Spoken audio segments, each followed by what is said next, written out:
Nagsa na ang mga pasahero sa Batangas Port para sa Semana Santa at inaasahang titriple pa ang bilang na yan sa Miyerkules Santo. Para sa update, naroon si Edison Reyes. Erwin Cheryl, tuwing Semana Santa, isang ampantala ng Batangas sa mga dinadayo ng ating mga kababayan maging ng mga turista. Una, para pasyalan ng bantog na Puerto Galera at pangalawa, para umuwi sa kanilang probinsya gaya nga ng Mindoro, Romblon at Palawan. Makalipas ang 13 taon, ngayon lang uli makakauwi sa probinsya ng kanyang mister sa Romblon, si Esosa. Kapos daw kasi sila sa budget.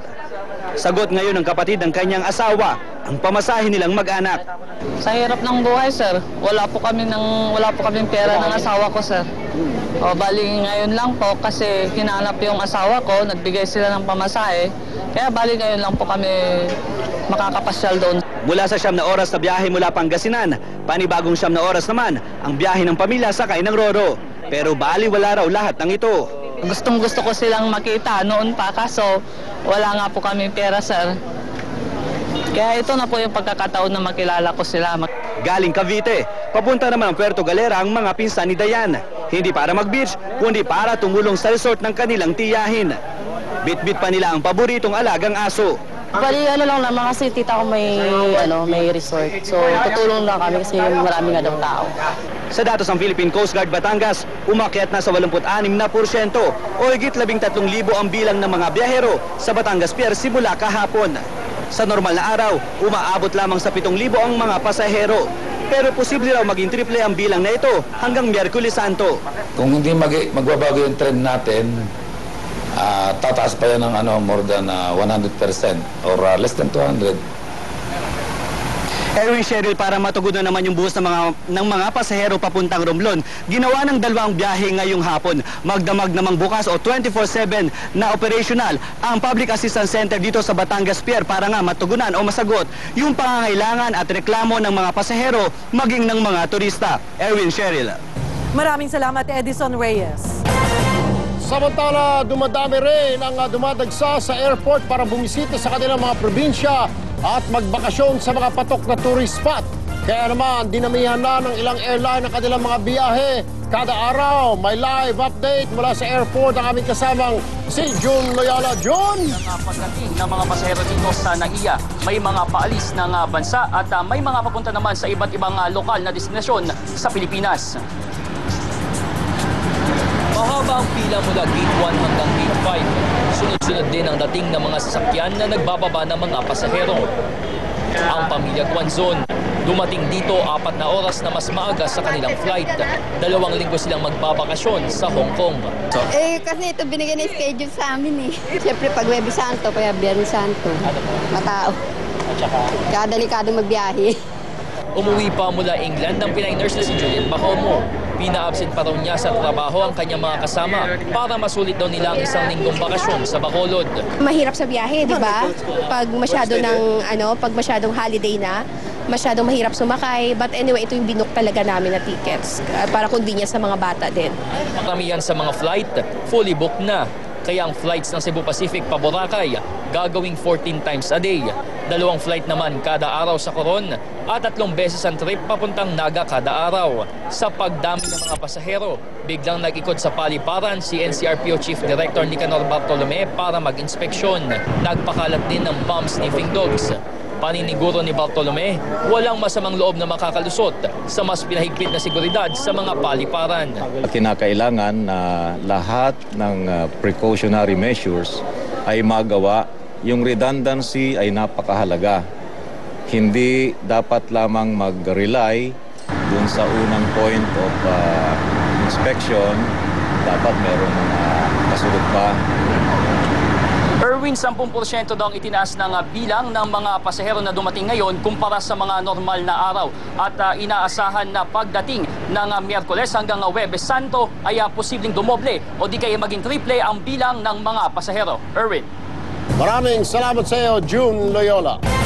Bukas pa ang 74th birthday ni dating Pangulong Joseph Estrada. Pero ipinagdiwang na niya ang kaarawan kasama ang mga taga-suporta niya. Game rin na sinagot ni Erap ang ilang maiinit na issue ngayon. Ikwento mo, Trish Roque.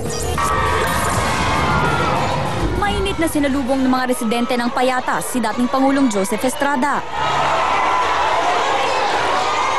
Dito napili ni Erap mag-celebrate ng kanyang ika-74 na kaarawan.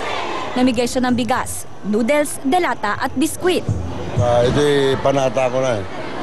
Dahil sabi ko nga, simula pa, yung mga artista ko, yung mga mahihirap at tumangkilik sa aking pelikula, yung kumandidato ko, mayor, senator, vice president, president, yung mga mahihirap pa rin ang nasa likuran ko. Kaya ako nagtagumpay. Bukod sa Payatas, namigay rin siya ng regalo sa mga taga-barangay San Roque sa QC at sa Baseco, Smoky Mountain at Vitas sa Tondo kung saan siya lumaki. Nakikain din si Erap sa mga ulila ng bata sa Damas Orphanage sa Maynila.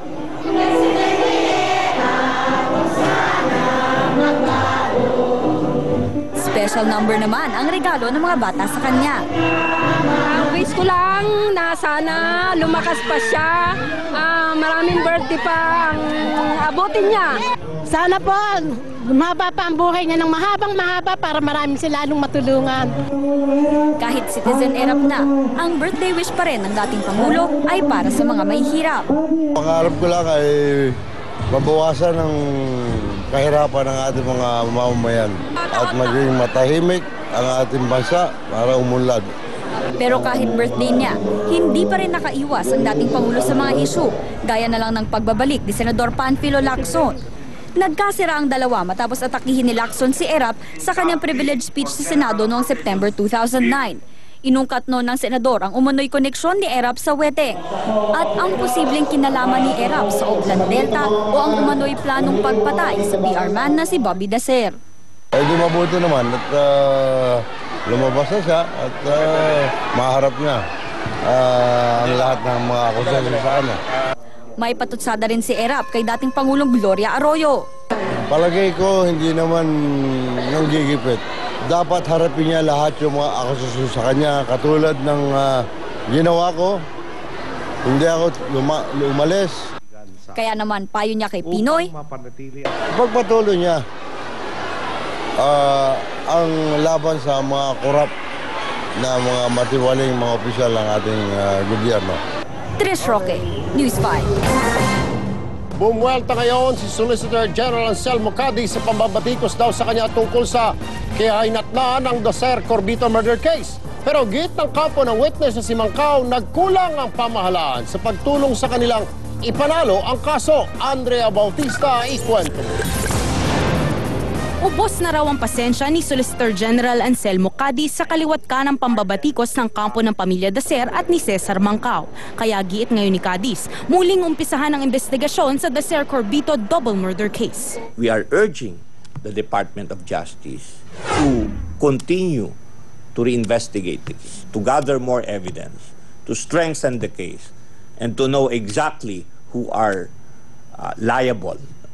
Mismong si Cadiz ang ayon sa desisyon ng Court of Appeals na walang sapat na ebidensya para idiin si Senador Panfilo Lacson sa kaso. Napansin rin daw niya ang inconsistency sa testimonya ng pangunahing witness sa kaso na si Cesar Mancao. This case will meet the same fate as what happened in the Court of Appeals if we brought this up to the Supreme Court. Pero giit ng abogado ni Mancao na si Attorney Ferdinand Topacio, hindi nagampanan ni Cadiz ang kanyang trabaho na depensahan ang posisyon ng gobyerno.